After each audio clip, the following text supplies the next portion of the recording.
तो आइए सुनते हैं मुंशी प्रेमचंद की कहानियों का संग्रह मानसरोवर भाग 4 की कहानी, जिसका नाम है सती। मुलिया को देखते हुए उसका पति कल्लू कुछ भी नहीं है। फिर क्या कारण है कि मुलिया संतुष्ट और प्रसन्न है और कल्लू चिंतित और सशंकित? मुलिया को कौड़ी मिली है, उसे दूसरा कौन पूछेगा? कल्लू को रत्न मिला है, उसके सैकड़ों ग्राहक हो सकते हैं। खासकर उसे अपने चचेरे भाई राजा से बहुत खटका रहता है। राजा रूपवान है, रसिक है, बातचीत में कुशल है, स्त्रियों को रिझाना जानता है। इससे कल्लू मुलिया को बाहर नहीं निकलने देता। उस पर किसी की निगाह भी पड़ जाए, यह उसे असह्य है। वह अब रात दिन मेहनत करता है, जिससे मुलिया को किसी बात का कष्ट न हो। उसे ना जाने किस पूर्व जन्म के संस्कार से ऐसी स्त्री मिल गई है। उस पर प्राणों को न्यौछावर कर देना चाहता है। मुलिया का कभी सिर भी दुखता है तो उसकी जान निकल जाती है। मुलिया का कभी यह हाल है कि जब तक वह घर नहीं आता, मछली की भांति तड़पती रहती है। गांव में कितने ही युवक हैं जो मुलिया से छेड़छाड़ करते रहते हैं, पर उस युवती की दृष्टि में कुरूप कलवा संसार भर के आदमियों से अच्छा है। एक दिन राजा ने कहा, भाभी, भैया तुम्हारे जोग न थे। मुलिया बोली, भाग में तो वह लिखे थे, तुम कैसे मिलते? राजा ने मन में समझा, बस अब मार लिया है। बोला, विधि ने यही तो भूल की। मुलिया मुस्कुरा कर बोली, अपनी भूल तो वही सुधारेगा। राजा निहाल हो गया। तीज के दिन कल्लू मुलिया के लिए लट्ठे की साड़ी लाया। चाहता तो था कोई अच्छी साड़ी ले, पर रुपए न थे और बजाज ने उधार न माना। राजा भी उसी दिन अपने भाग्य की परीक्षा करना चाहता था। एक सुंदर चुंदरी लाकर मुलिया को भेंट की। मुलिया ने कहा, मेरे लिए तो साड़ी आ गई है। राजा बोला, मैंने देखी है, तभी तो मैं इसे लाया। तुम्हारे लायक नहीं है। भैया को किफायत भी सूझती है तो ऐसी बातों में। मुलिया कटाक्ष करके बोली, तुम समझा क्यों नहीं देते? राजा पर एक कुल्हड़ का नशा चढ़ गया। बोला, बुढ़ा तोता नहीं पढ़ता है। मुलिया, मुझे तो लट्ठे की साड़ी ही पसंद है। राजा, जरा यह चुंदरी पहन कर देखो, कैसी खिलती है। मुलिया, जो लट्ठा पहनाकर खुश होता है, वह चुंदरी पहन लेने से खुश ना होगा। उन्हें चुंदरी पसंद होती तो चुंदरी ही लाते। राजा, उन्हें दिखाने का काम नहीं है। मुलिया विस्मय से बोली, मैं क्या उनसे बिना पूछे ले लूंगी? राजा, इसमें पूछने की कौन सी बात है? जब वह काम पर चला जाए पहन लेना, मैं भी देख लूंगा। मुलिया ठट्ठा मारकर हंसती हुई बोली, यह ना होगा देवर जी। कहीं देख ले तो मेरी सामत ही आ जाए। इसे तुम लिए जाओ। राजा ने आग्रह करके कहा, इसे ना लोगी भाभी तो मैं जहर खा के सो रहूंगा। मुलिया ने साड़ी उठाकर आले पर रख दी और बोली, अच्छा लो, अब तो खुश हुए। राजा ने उंगली पकड़ी, अभी तो भैया नहीं है, जरा पहन लो। मुलिया ने अंदर जाकर चुंदरी पहन ली और फूल की तरह महकती दमकती बाहर आई। राजा ने पहुंचा पकड़ने को हाथ फैलाया। बोला, ऐसा जी चाहता है कि तुम्हें लेकर भाग जाऊं। मुलिया उसी विनोद भाव से बोली, जानते हो तुम्हारे भैया का क्या हाल होगा? यह कहते हुए उसने किवाड़ बंद कर लिए। राजा को ऐसा मालूम हुआ कि थाली परोसकर उसके सामने से उठा ली गई। मुलिया का मन बार बार करता था कि चुंदरी कल्लू को दिखा दे, पर नतीजा सोचकर रह जाती थी। उसने चुंदरी रख क्यों ली? उसे अपने ऊपर क्रोध आ रहा था। लेकिन राजा को कितना दुख होता। क्या हुआ उसकी चुंदरी क्षण भर पहन लेने से? उसका मन तो रह गया, लेकिन उसके प्रशांत मानस सागर में यह एक कीट आकर उसे मथ रहा था। उसने क्यों चुंदरी रख ली? क्या यह कल्लू के साथ विश्वासघात नहीं है? उसका चित्त इस विचार से विकल हो गया। उसने मन को समझाया, विश्वासघात क्यों हुआ? इसमें विश्वासघात की क्या बात है? कौन वह राजा से कुछ बोली? जरा सा हंस देने से अगर किसी का दिल खुश हो जाता है तो इसमें क्या बुराई है? कल्लू ने पूछा, आज रज्जू क्या करने आया था? मुलिया की देह थरथर कांपने लगी। बहाना कर गई, तमाकू मांगने आए थे। कल्लू ने भवें सिकोड़ कर कहा, उसे अंदर मत आने दिया करो, अच्छा आदमी नहीं है। मुलिया, मैंने कह दिया तमाकू नहीं है तो चले गए। कल्लू ने अब की तेजस्विता के साथ कहा, क्यों झूठ बोलती है? वह तमाकू मांगने नहीं आया था। मुलिया, तो और यहां क्या करने आते? कल्लू, चाहे जिस काम से आया हो, तमाकू मांगने नहीं आया। वह जानता था मेरे घर में तमाकू नहीं है। मैं तमाकू के लिए उसके घर गया था। मुलिया की देह में काटो तो लहू नहीं, चेहरे का रंग उड़ गया।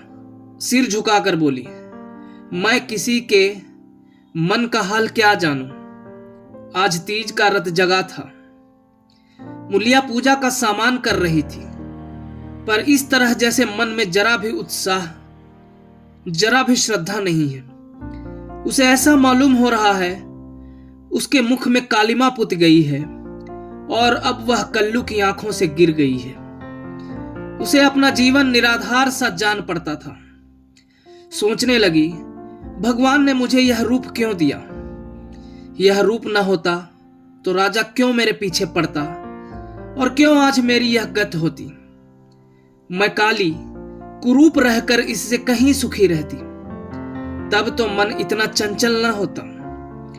जिन्हें रूप की कमाई खानी हो वह रूप पर फूले। यहां तो इसने मटिया मेट कर दिया।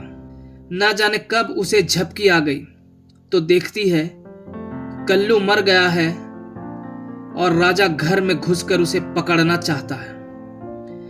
उसी दम एक वृद्धा स्त्री ना जाने किधर से आकर उसे अपनी गोद में ले लेती है और कहती है, तूने कल्लू को क्यों मार डाला? मुलिया रो कर कहती है, माता, मैंने उन्हें नहीं मारा। वृद्धा कहती है, हां, तूने छुरी कटार से नहीं मारा। उस दिन तेरा तप छिन्न हो गया और इसी से वह मर गया। उस दिन तेरा तप छिन्न हो गया और इसी से वह मर गया। मुलिया ने चौकन्नी आंखें खोल दी। सामने आंगन में कल्लू सोया हुआ था। वह दौड़ी हुई उसके पास गई और उसकी छाती पर सिर रखकर फूट फूट कर रोने लगी। कल्लू ने घबरा कर पूछा, कौन है? मुलिया, क्यों रोती हो? क्या डर लग रहा है? मैं तो जाग ही रहा हूं। मुलिया ने सिसकते हुए कहा, मुझसे आज एक अपराध हुआ है, उसे क्षमा कर दो। कल्लू उठ बैठा, क्या बात है? कहो तो, रोती क्यों हूं? मुलिया, राजा तमाकू मांगने नहीं आया था, मैंने तुमसे झूठ कहा था। कल्लू हंस कर बोला, वह तो मैं पहले ही समझ गया था। मुलिया, वह मेरे लिए चुंदरी लाया था, तुमने लौटा दी? मुलिया कांपती हुई बोली, मैंने ले ली, कहते थे मैं जहर माहौर खा लूंगा। कल्लू निर्जीव की भांति खाट पर गिर पड़ा और बोला, तो रूप मेरे बस का नहीं है। देव ने करूप बना दिया तो सुंदर कैसे बन जाऊं? कल्लू ने अगर मुलिया को खौलते हुए तेल में डाल दिया होता तो भी उसे इतनी पीड़ा ना होती। कल्लू उस दिन से कुछ खोया खोया सा रहने लगा। जीवन में न वह उत्साह रहा न वह आनंद। हंसना बोलना भूल सा गया। मुलिया ने उसके साथ जितना विश्वासघात किया था उससे कहीं ज्यादा उसने समझ लिया और यह भ्रम उसके हृदय में केवड़े के समान चिपट गया। वह घर अब उसके लिए केवल लेटने बैठने का स्थान था और मूलिया केवल भोजन बना देने वाली मशीन। आनंद के लिए वह कभी कभी ताड़ी खाने चला जाता या चरस के दम लगाता। मूलिया उसकी दशा देख देख अंदर ही अंदर कुढ़ती थी। वह उस बात को उसके दिल से निकाल देना चाहती थी, इसलिए उसकी सेवा और मन लगा कर करती। उसे प्रसन्न करने के लिए बार बार प्रयत्न करती, पर वह जितना ही उसको खींचने की चेष्टा करती थी उतना ही वह उससे विचलता था, जैसे कोई कटिए में फंसी हुई मछली हो। कुशल यह था कि राजा जिस अंग्रेज के यहां खानसामा था उसका तबादला हो गया और राजा उसके साथ चला गया था, नहीं तो दोनों भाइयों में से किसी न किसी का जरूर खून हो जाता। इस तरह साल भर बीत गया। एक दिन कल्लू रात को घर लौटा तो उसे ज्वर था। दूसरे दिन उसकी देह में दाने निकल आए। मूलिया ने समझा माता है, मान मनौती करने लगी, मगर 4-5 दिन में ही दाने बढ़कर आंवले पड़ गए और मालूम हुआ कि यह माता नहीं है, उपदंश है। कल्लू के कलुषित भोग विलास का यह फल था। रोग इतनी भयंकरता से बढ़ने लगा कि आंवलों में मवाद पड़ गया और उनमें से ऐसी दुर्गंध उड़ने लगी कि पास बैठते नाक फटती थी। देहात में जिस प्रकार का उपचार हो सकता था वह मूलिया करती थी, पर कोई लाभ ना होता था और कल्लू की दशा दिन दिन बिगड़ती जाती थी। उपचार की कसर वह अबला अपनी स्नेहमय सेवा से पूरी करती थी। उस पर गृहस्थी चलाने के लिए अब मेहनत मजूरी भी करनी पड़ती थी। कल्लू तो अपने किए का फल भोग रहा था। मूलिया अपने कर्तव्य का पालन करने में मरी जा रही थी। अगर कुछ संतोष था तो यह कल्लू का भ्रम उसकी इस तपस्या से भंग होता जाता था। उसे अब विश्वास होने लगा था कि मूलिया अब भी उसी की है। वह अगर किसी तरह अच्छा हो जाता तो फिर उसे दिल में छिपा कर रखता और उसकी पूजा करता। प्रातः काल था। मूलिया ने कल्लू का हाथ मुंह धुलाकर दवा पिलाई और खड़ी पंखा डुला रही थी कि कल्लू ने आंसू भरी आंखों से देखकर कहा, मूलिया, मैंने उस जन्म में कोई भारी तप किया था कि तू मुझे मिल गई। तुम्हारी जगह मुझे दुनिया का राज मिले तो भी न लूं। मूलिया ने दोनों हाथों से उसका मुंह बंद कर दिया और बोली, इस तरह की बातें करोगे तो मैं रोने लगूंगी। मेरे धन्य भाग्य कि तुम जैसा स्वामी मिला। यह कहते हुए उसने दोनों हाथ पति के गले में डाल दिए और लिपट गई। फिर बोली, भगवान ने मुझे मेरे पापों का दंड दिया है। कल्लू ने उत्सुकता से पूछा, सच कह दो मूला, राजा और तुम में क्या मामला था? मूलिया ने विस्मित होकर कहा, मेरे और उसके बीच कोई और मामला हुआ हो तो भगवान मेरी दुर्गति करे। उसने मुझे चुंदरी दी थी, वह मैंने ले ली थी, फिर मैंने उसे आग में जला दिया। तब से मैं उससे नहीं बोली। कल्लू ने ठंडी सांस खींचकर कहा, मैंने कुछ और ही समझ रखा था। ना जाने मेरी मति कहां हर गई थी। तुम्हें पाप लगाकर मैं आप पाप में फंस गया और उसका फल भोग रहा हूं। उसने रो रो कर अपने दुष्कृतियों का पर्दा खोलना शुरू किया और मूलिया आंसू की लड़ियां बहाकर सुनने लगी। अगर पति की चिंता ना होती तो उसने विष खा लिया होता। कई महीने के बाद राजा छुट्टी लेकर घर आया और कल्लू की घातक बीमारी का हाल सुना तो दिल में खुश हुआ। तीमारदारी के बहाने से कल्लू के घर आने जाने लगा। कल्लू उसे देखकर मुंह फेर लेता, लेकिन वह दिन में 2-4 बार पहुंच ही जाता। एक दिन मूलिया खाना पका रही थी कि राजा ने रसोई के द्वार पर आकर कहा, भाभी, क्यों अब भी मुझ पर दया न करोगी? कितनी बेरहम हो तुम। कई दिन से तुम्हें खोज रहा हूं। पर तुम मुझसे भागती फिरती हो। भैया अब अच्छे ना होंगे, इन्हें गर्मी हो गई है। इनके साथ क्यों अपनी जिंदगी खराब कर रही हो? तुम्हारी फूल सी देह सूख गई है। मेरे साथ चलो, कुछ जिंदगी के बहार उड़ाएं। यह जवानी बहुत दिन ना रहेगी। यह देखो, तुम्हारे लिए एक करण फूल लाया हूं, जरा पहनकर मुझे दिखा दो। उसने करण फूल मुलिया की ओर बढ़ा दिया। मुलिया ने उसकी ओर देखा भी नहीं, चूल्हे की ओर ताकती हुई बोली, लाला तुम्हारे पैरों पड़ती हूं, मुझे मत छेड़ो। यह सारी विपत्ति तुम्हारी लाई हुई है, तुम ही मेरे शत्रु हो। फिर भी तुम्हें लाज नहीं आती। कहते हो भैया अब किस काम के हैं। मुझे तो अब वह पहले से कहीं ज्यादा अच्छे लगते हैं। जब मैं ना होती तो वह दूसरी सगाई कर लाते, अपने हाथों ठोक खाते। आज मैं ही उनका आधार हूं, वह मेरे सहारे जीते हैं। अगर मैं इस संकट में उनके साथ दगा करूं तो मुझसे बढ़कर अधम कौन होगा, जबकि मैं जानती हूं कि इस संकट का कारण भी मैं ही हूं। राजा ने हंसकर कहा, यह तो वही हुआ जैसे किसी की दाल गिर गई तो उसने कहा, मुझे तो सूखी ही अच्छी लगती है। मुलिया ने सिर उठाकर उसकी ओर सजोत नेत्रों से ताकते हुए कहा, तुम उनके पैरों की धूल के बराबर नहीं हो लाला। क्या कहते हो तुम? उजले कपड़े और चिकने मुखड़े से कोई आदमी सुंदर नहीं होता।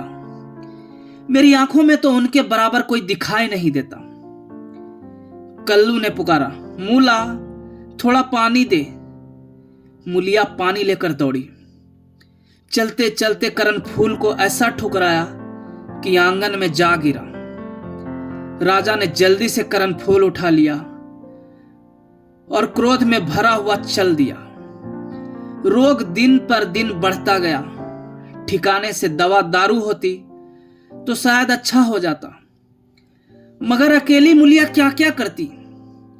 दरिद्रता में बीमारी कोढ़ का खाज है। आखिर एक दिन परवाना आ पहुंचा। मुलिया घर का काम धंधा करके आई तो देखा कल्लू की सांस चल रही है। घबरा कर बोली, कैसा जी है तुम्हारा? कल्लू ने सजल और दीनता भरी आंखों से देखा और हाथ जोड़कर सिर नीचा कर लिया। यही अंतिम विदाई थी। मुलिया उसके सीने पर सिर रखकर रोने लगी और उन्माद की दशा में उसके आहत हृदय से रक्त की बूंदों के समान शब्द निकलने लगे।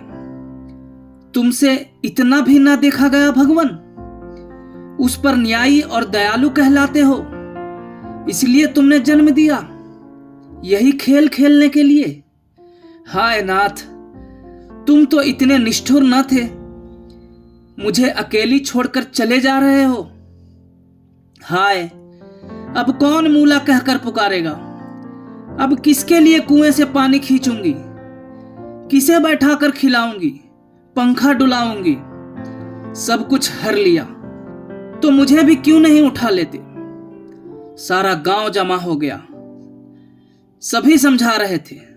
मुलिया को धैर्य ना होता था, मुलिया को धैर्य ना होता था। यह सब मेरे कारण हुआ, यह बात उसे नहीं भूलती। हाय हाय, उसे भगवान ने सामर्थ्य दिया होता तो आज उसका सिरताज यूं उठ जाता। शव की दाह क्रिया की तैयारियां होने लगी। कल्लू को मरे 6 महीने हो गए। मुलिया अपना कमाती है, खाती है और अपने घर में पड़ी रहती है। दिन भर काम धंधों से छुट्टी नहीं मिलती। हाँ, रात को एकांत में रो लिया करती है। उधर राजा की स्त्री मर गई, मगर 2-4 दिन के बाद वह फिर छैला बना घूमने लगा और भी छूटा सांड हो गया। पहले स्त्री से झगड़ा हो जाने का कुछ डर था, अब वह भी न रहा। अब की नौकरी पर से लौटा तो सीधे मुलिया के घर पहुंचा और इधर उधर की बातें करने के बाद बोला, भाभी अब तो मेरी अभिलाषा पूरी करोगी या अभी और कुछ बाकी है? अब तो भैया भी नहीं रहे। इधर मेरी घर वाली भी सिधारी। मैंने तो उसका गम भुला दिया। तुम कब तक भैया के नाम को रोती रहोगी? मूलिया ने घृणा से उसकी ओर देखकर कहा, भैया नहीं रहे तो क्या हुआ? भैया की याद तो है, उनका प्रेम तो है, उनकी सूरत तो दिल में है, उनकी बातों तो कानों में है।